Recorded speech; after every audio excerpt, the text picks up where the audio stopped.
Bini will perform on the 126th Philippine Independence Day.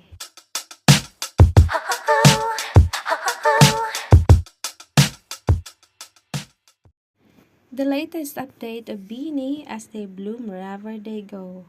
As the much-awaited event for tomorrow, the 3rd year anniversary of Bini, and also the National Happy Bini Day on June 11, 2024, to those who are able to secure lots for that event, and those who are not, don't be sad. We will still be able to see Bini on live for free. They will perform on the 126th Philippine Independence Day on June 12 at Carino Grandstand. Bini will be part of the very important day for all of us Filipinos, to give honor sa ating mga bayani for all their sacrifice para makamit natin ang ating kalayaan na natatamasa ngayon.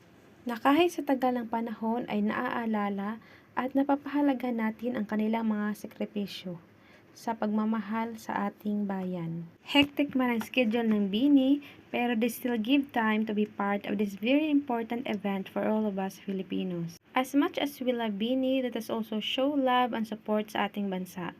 For this generation and next, let's protect, love, and serve our country. Thank you for watching. Please like, comment, and subscribe.